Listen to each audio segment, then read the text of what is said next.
सबसे पहले alight motion open करेंगे, देन रेशियो सेलेक्ट करेंगे, then click on plus icon and add rectangle shape, click on 3 dots, stretch on composition area, then go for color and fill option, then select gradient and choose the middle option. Now just like this, then आपको first colour में white select करना है and second dark grey select करना है. Okay, background is ready. Then click on again one rectangle shape and keep this rectangle right here.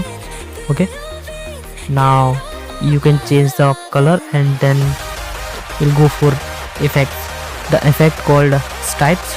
Just click on the effect and click on the standard setting, then count setting को increase करना है and color choose करना है.